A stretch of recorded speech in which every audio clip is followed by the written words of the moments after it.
On n'est pas chanteur professionnel, il ne faut pas nous coter. Si nous chantons, c'était simplement pour passer un petit message. Ne vous en faites pas, je ne descends pas, non pas longtemps. Mais j'aimerais simplement interpeller quelqu'un ici. Vous savez, mesdames et messieurs, l'homme a la pensée de l'éternité. C'est pour cela la science essaye un peu de trouver des solutions. Comment l'homme peut vivre le plus longtemps possible. Moi, je suis devenu végan. Moi, je ne mange pas ça parce que j'aimerais bien quand même profiter de la vie. J'aimerais bien vivre longtemps.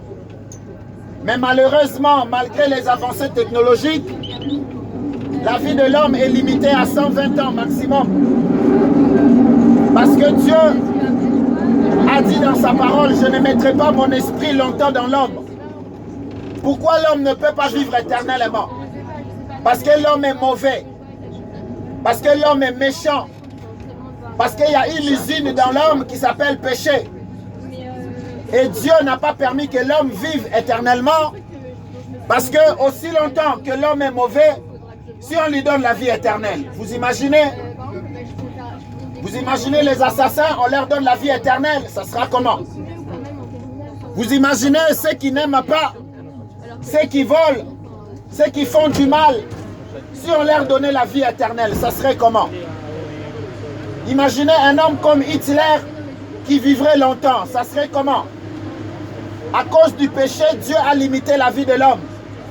C'est comme ça que, mesdames et messieurs, nous qui sommes ici, si vous m'écoutez, donc vous n'êtes pas encore mort. Alors si vous n'avez pas encore goûté à la mort, ce message vous est destiné.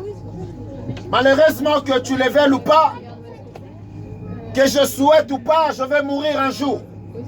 Alors la plus grande question, c'est où ira mon âme? Parce que l'âme de l'homme ne meurt pas. C'est pour cela qu'on écrit que ton âme repose en paix. Parce que l'âme ne meurt pas, l'âme est éternelle. Alors Dieu, dans son amour, voulant passer l'éternité avec l'homme, il a envoyé Jésus-Christ afin que tous les hommes soient sauvés par lui. Peut-être aujourd'hui, vous n'avez pas besoin de Dieu. Peut-être aujourd'hui, vous vous en foutez.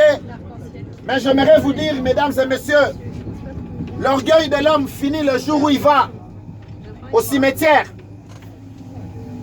Le jour où tu vas rendre hommage à quelqu'un, c'est le jour où tout homme, vous allez voir même les présidents, prennent un ton solennel, prennent un visage solennel, parce que face à la mort, tous les hommes se sentent faibles et incapables.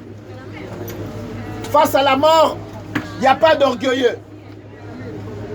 Si vous partez au cimetière, vous ne serez pas orgueilleux. Pourquoi? Parce que les hommes qui sont là-bas ont été comme vous, ont été comme moi. Et la Bible dit qu'il faut mieux aller à un lieu de deuil qu'à un lieu de fête. Pourquoi? Parce que lorsque tu vas à un lieu de deuil, tu réfléchis. Tu te dis, oui, cet homme, je parlais avec lui. Cette femme, je la connaissais. Mais aujourd'hui, elle ne peut plus parler. Elle ne peut plus toucher. Elle ne peut plus réagir. C'est là où l'homme se sent faible, incapable face à la mort. Alors aujourd'hui, mesdames et messieurs, vu que tu n'es pas encore mort, je souhaite que vous viviez longtemps. Tu dois faire la paix avec Dieu pour que le jour où tu mourras, tu puisses aller dans la paix éternelle. Ce n'est pas toutes les âmes qui reposent en paix, malheureusement. Ce n'est pas toutes les âmes qui reposent tranquillement, malheureusement. Et Dieu a fixé un jour où il va juger tous les hommes. Tous les hommes vont rendre des comptes. C'est pour cela, mesdames et messieurs, Dieu voulant vous épargner de ces jours de colère, de ces jours de jugement, il a envoyé Jésus-Christ pour être sauvé. Il a envoyé Jésus-Christ afin que tous les hommes soient sauvés par lui. Alors ce message est simplement une proposition. Ce n'est pas une obligation ici. Ce n'est même pas une contrainte, c'est une proposition. De la même façon, on te propose l'assurance. De la même façon, nous vous proposons Jésus pour l'assurance de votre âme. Mesdames et messieurs, vous devez savoir que Dieu vous aime. Votre Créateur vous aime. Celui qui a mis le sang dans vos veines vous aime. Et il n'y a personne qui peut vous aimer comme Dieu. Il n'y a personne qui peut vous aimer comme votre Créateur. Vous savez quoi? J'avais beaucoup de pièces à la maison. Et je me demandais qu'est-ce que je pouvais en faire. Il y avait même d'autres billets qui étaient déchirés. Je suis allé à la poste, j'ai posé la question. On m'a dit, tu dois ramener ça à la banque. La banque est la seule institution qui ne refusera jamais de billets, quel que soit leur état. Pourquoi? Parce que la banque connaît la valeur de la monnaie.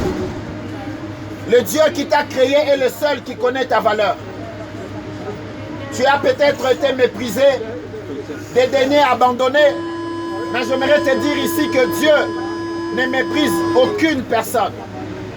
Aujourd'hui, Dieu te tend la main. Parce qu'après la mort, ça sera trop tard. Après la mort, on ne décide pas. C'est maintenant que tu dois décider. C'est maintenant que tu dois prendre la décision pour le salut de ton âme. Je vais finir avec ça. Vous savez, lorsque Macron a dit que je vais toucher à la retraite, tout le monde est sorti dehors. Ah, c'est notre retraite. On aimerait bien vivre, passer quand même de bons moments à la fin de notre vie.